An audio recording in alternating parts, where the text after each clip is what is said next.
I just got back from watching the brand new 2022 Scream movie, and here's my thoughts. This review is going to be spoiler free, so you don't have to worry about me ruining the movie for you. And let's get started right away with the good. The thing that stood out most to me in this movie is the intense fear that I felt of Ghostface this entire film. The kills in this film are so intense, incredibly brutal, and probably the most gore I've seen in the Scream franchise. Not only that, but I really didn't have a good idea of who Ghostface was in this movie. Most of the time I have a pretty good hunch as to who the killer is, or if there's two killers then I can usually guess one of them, but man, this movie had me stumped. At some point in this movie, I thought every single person in question could have been the killer. I couldn't for the life of me figure out who it was and what their motive could be in this movie. So good on you, directors.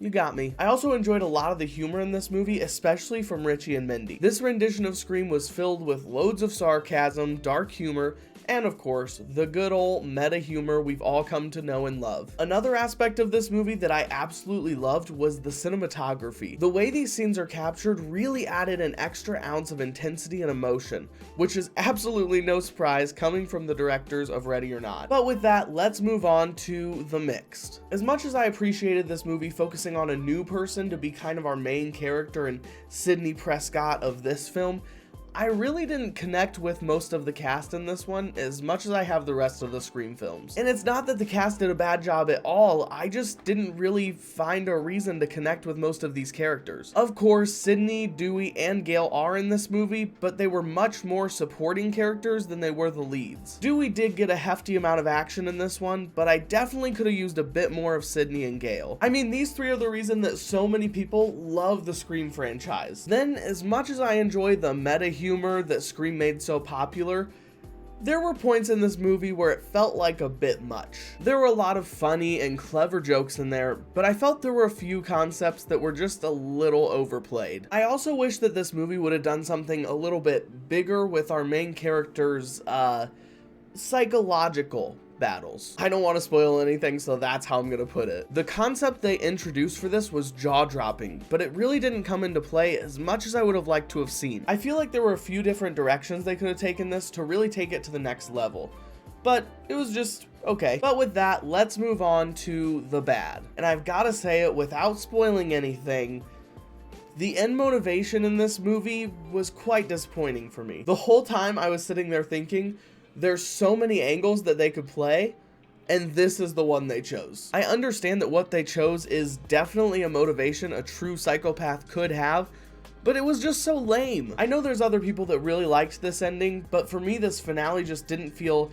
creative or new in any way. Okay, and the last one I have in the bad category is a slight spoiler, so if you would like to skip, I have chapters down in the timeline below, and you can just skip to the final thoughts portion. I will say you find out about this in like the first 30 minutes of the movie, and then it doesn't affect anything down the line, so it's not a huge spoiler, it's just slight. Alright, in 3, 2, 1.